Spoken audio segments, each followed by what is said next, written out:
It may surprise you that the primary emotion I felt leading up to the release of the new Muppet Show special was bone-chilling terror. Just the thought of it filled me with so much dread and anxiety that until about 2 weeks ago, I actively avoided any and all conversations about it, both online and in my personal life. Knowing that this special was to serve as a backdoor pilot for bringing back the Muppet Show long-term put so much pressure on it to be good, to be profitable, to be both.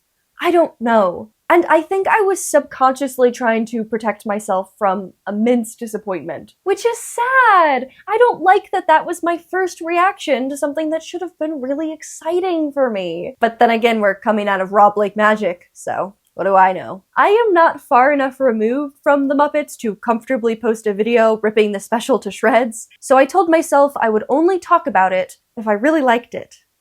And here we are. I have a lot to say.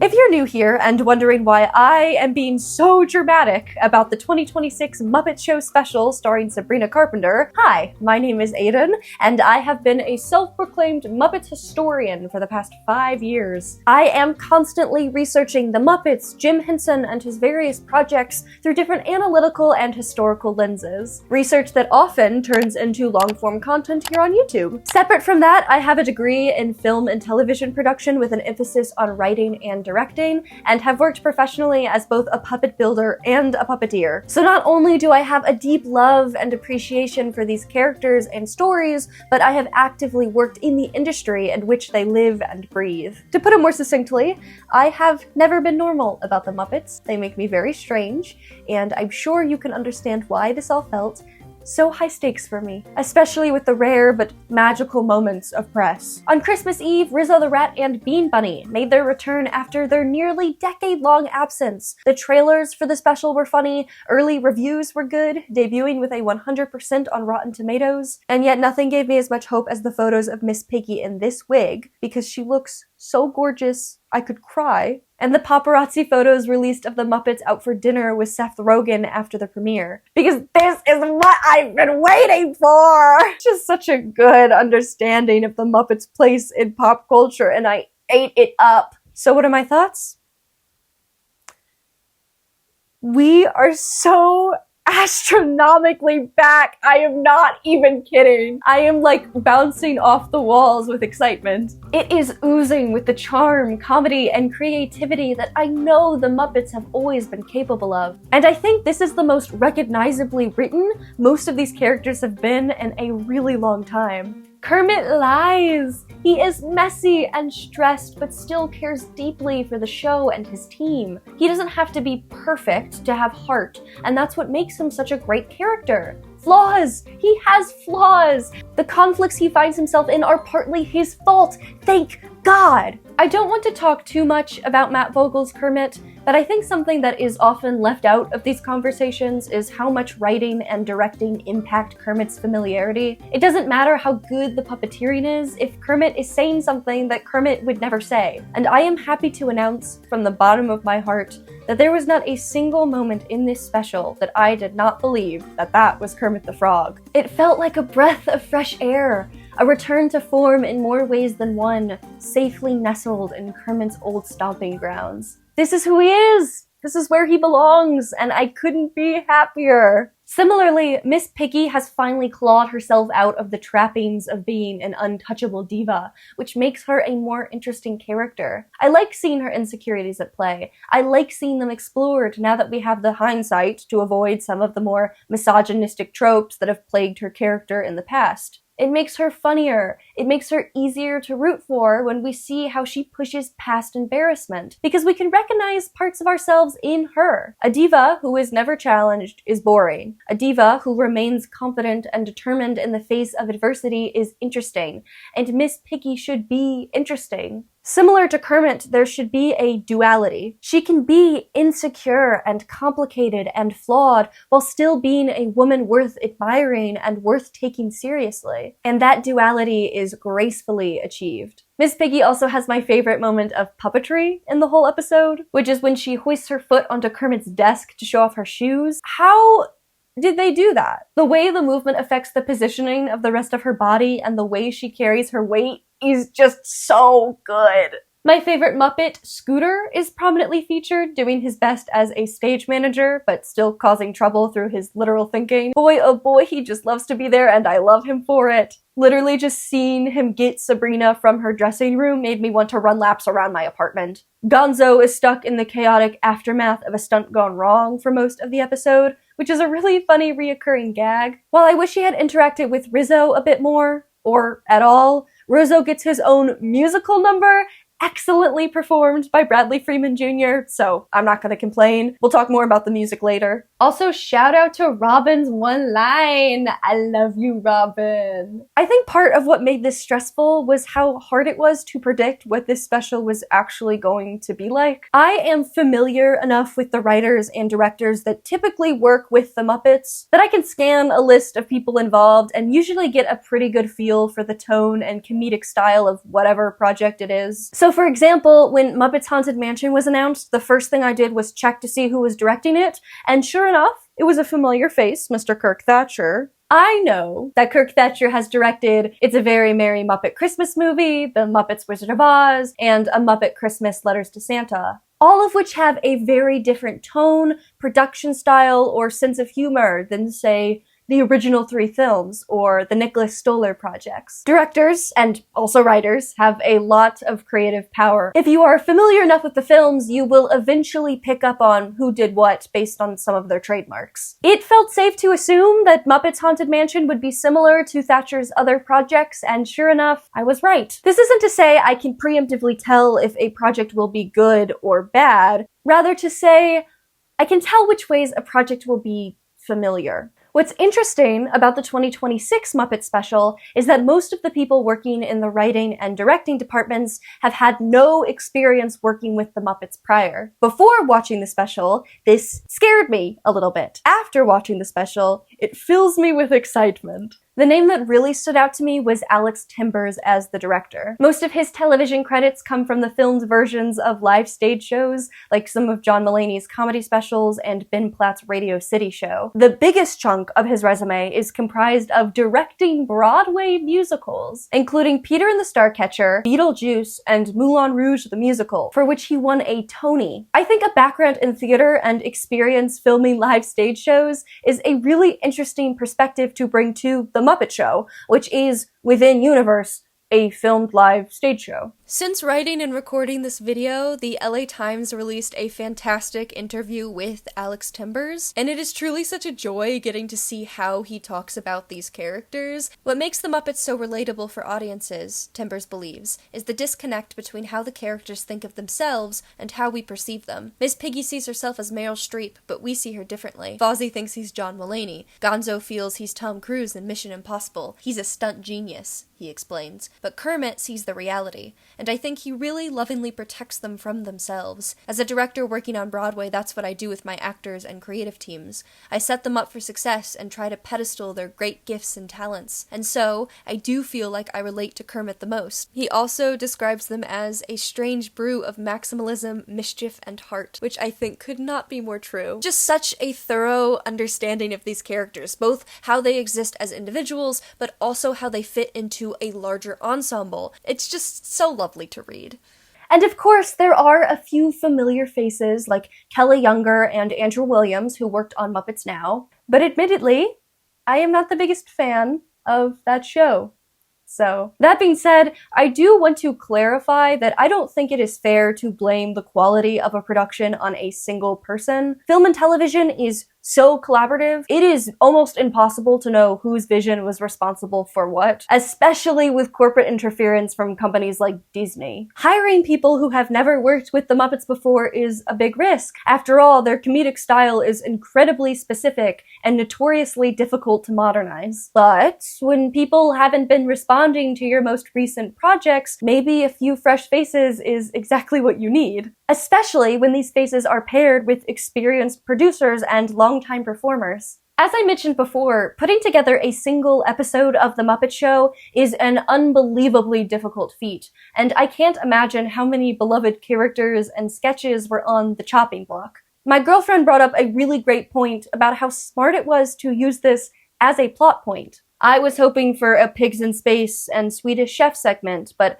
how mad can I actually be when the main conflict of the episode is desperately trying to decide what acts to prioritize? The characters want these sketches on stage too, and are actively being hounded by the Swedish chef and the pigs from space, and so many more recognizable characters filling the background. It not only finds a way to fictionalize the real struggles of the writers, but promises the viewer that if the show is picked up, they are absolutely overflowing with ideas for future episodes. Your favorite character might not have had their own sketch, but they haven't been forgotten. They're right there, on the balcony, yelling at Kermit the Frog. When Sabrina Carpenter, Maya Rudolph, and Seth Rogen were all heavily featured in the marketing, I was a little worried that they would be prioritized over the actual Muppets. This isn't to say that the marketing for the original Muppet Show didn't heavily feature the celebrity guests, but back then, there was usually only one of them, not three. And I was recently burned by the lack of Muppet stage time in Rob Blake's Magic Show, so forgive me for being a little skeptical. Luckily, I had nothing to worry about. While Sabrina's scenes were some of my favorites, this was definitely the Muppet Show, not the Sabrina Carpenter Show. She was well utilized, but there were plenty of skits that didn't involve her at all. I think a big reason modern Muppet projects struggle comedically is because a decent chunk of their comedy was designed to parody a version of Hollywood that no longer exists. These jokes are at the core of a lot of these characters, so they can't disappear entirely, but they often fall flat when put within a modern context. I think it is very possible, and I think there are examples of them doing it wonderfully in the past, but I do think this is one of the reasons Sabrina Carpenter is such an excellent guest star. Not only is she funny and charming, but she also parodies the world of old Hollywood stardom. That, paired with her quick wit and ability to treat the Muppets like equals rather than stupid little puppets, makes her a perfect guest star. In that same LA Times article with Alex Timbers, he talks about how Sabrina would talk with the Muppets between takes. For performers like Sabrina to be like, you're doing a scene with Kermit, and then in between Kermit is just talking while we're resetting or changing the lighting, Timber recalls, she can continue to chit-chat with Kermit, and it was really charming for her, and certainly charming for us. And how can you not have fun on a set like that? One of my biggest pet peeves is when celebrity guests, or when humans in general, interact with the Muppets as if they are interacting with children, and this tells me that Sabrina did not do that, which was evident by her performance, but I think it's nice to know that that happened behind the scenes too. Seth Rogen is only in 2 scenes, and the first one is him being told he's being cut from the show, so that immediately eased my worries. I was also, controversially, very excited to welcome him as executive producer. Not because I am a particularly big fan of Seth Rogen, but because I am a really big fan of how he adapted another piece of popular IP, the Teenage Mutant Ninja Turtles. To be clear, I don't think the new Muppet Show needed to be anything like Mutant Mayhem, that film is vibrant and playful in a way that manages to excite older fans while changing things to better suit modern audiences. Despite my love for the original show, I understand that change is inevitable, and I'm not opposed to that change as long as the hearts of the characters remain consistent. Maya Rudolph's segments were definitely my least favorite parts of the show, but they're so short that it wasn't a huge issue. And I also know this is probably very controversial. I know a lot of people who really, really enjoyed them, so I think it's more down to my personal tastes. Don't get me wrong, I love Maya Rudolph, and I think she'd be great as the main guest star in a future episode, but when I'm watching The Muppet Show, I like it when they prioritize the Muppets. I think I would have liked her segment more if she were replaced by, and hear me out because I will explain myself, Bean Bunny. We haven't seen Bean Bunny in nearly 10 years. He was just replaced by a new puppeteer, Bradley Friedman Jr., and he's kind of notorious for getting the shit beat out of him. As much as I hate to say it, it is kind of funny watching a cutesy little bunny go through the ringer. So, and you know what? Freaking sue me. I think it would be funny to leave in the joke about Maya Rudolph going to hell, but instead it's Bean Bunny. I think that's funny. I don't think Bean Bunny has committed any crimes or atrocities, but I do think it's funny to imply that he has. This is my review video, and I can say whatever I want.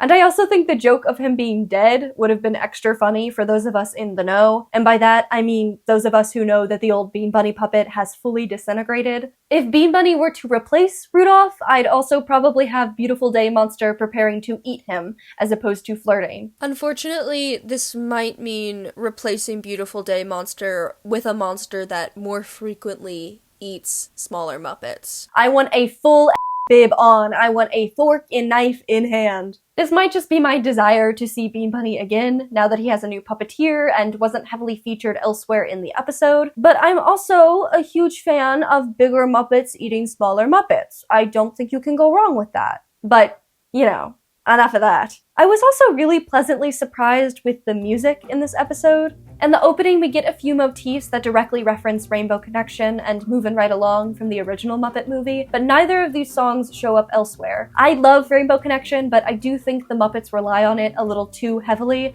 especially when they want to pull at your heartstrings. I would much rather explore their substantial catalog of other original music, or do what this special did, and let them do fun and exciting and creative covers of other people's music. I think Man-Child might be my favorite scene in the episode. When they raise the curtain on a fully decorated set stuffed with frackles in costume, I got shivers down my spine. There is something so beautiful about how heavily this episode features Muppets outside of the principal cast, and this scene is no exception. Going into this, I knew Sabrina Carpenter and the Muppets had a very similar comedic style, but this is the moment it is truly allowed to shine. Admittedly, Sam the Eagle was the last character I'd expect her to be paired with, but with the sexual innuendo, alcohol references, slapstick violence like bottles breaking, darts being thrown, and Muppets being tossed across the room, his law and order personality coming undone is a perfect touch. Sabrina uses a beer bottle as a microphone, and the chickens have their feathers blown off. It is glorious, and feels true to both the Muppets and Sabrina's onstage persona. My only complaint is that I wish they'd allowed Sabrina's hair to blow in the wind like the other characters. I don't think they should be afraid to make the guest star look silly, and if they really didn't want to mess with her hair, the aftermath could have blown it into a brand new updo. It has also come to my attention that the music in the background of the Pigs and Wigs segment is a classical orchestra rendition of Espresso, like Sabrina Carpenter's Espresso. Oh, it's so good! Rizzo singing Blinded by the Light is awesome, though it is a little silly to me that the power malfunction made the lights darker instead of blinding, so they could be blinded by the light. Either way, I think this is a great way to welcome Rizzo back to the gang, and Bradley Friedman Jr. is doing an excellent job with the character. Islands in the Stream was lovely. I would much rather have a painted backdrop than CGI, and the set for this number was beautiful, especially with all of the fun aquatic characters and singing flowers. Kermit and Sabrina's voices are beautiful together, but I am glad that Sabrina and Miss Piggy had their moment. I found it really refreshing that the thing Miss Piggy and Sabrina beefed over wasn't a man, and that despite there being some drama, the majority of the conflict of the episode didn't come from pitting two icons against each other. It's a trap they could have easily fallen into, and I'm glad they didn't. Don't Stop Me Now is, in my opinion, a perfect finale number. Especially when viewed with the context that this is their one and only chance to prove to Disney that a reboot of The Muppet Show is financially viable. Don't stop me now! Let me continue to make this incredible show with these incredible people! Let me show you the skits we didn't have time for in this episode. Let me keep going! Let me keep working! Let me keep making The Muppet Show! On top of these larger concepts, there were so many smaller details that I really enjoyed. The characters wear multiple costumes, there are multiple fully constructed sets, and we can see the arm rods. CGI is still present, but since it isn't as all-consuming as, say, Muppets Haunted Mansion,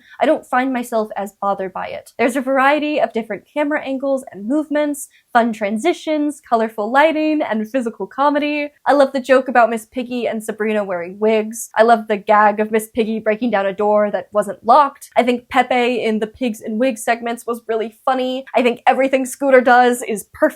Overall, I am happy to announce that this special left me feeling deeply satisfied, and I'm sure waiting to find out if a full season has been greenlit will be a totally normal and fine experience for me. I truly cannot overstate how excited and relieved I am to be giving this such a positive review, and there's nothing to do now but wait and see if Disney decides to make my dreams come true.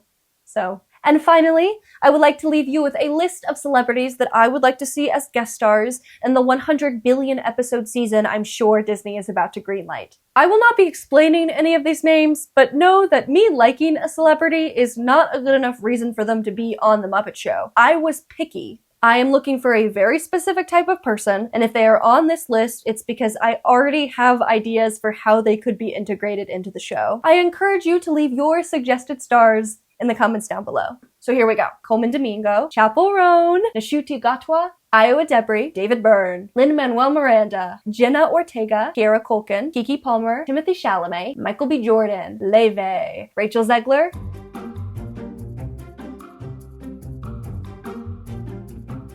And with that being said, thank you so much for watching. Don't forget to subscribe for some more Muppets content. Regardless of whether or not you get it from Disney, you will get it from me. And I will see you in the next video. Bye!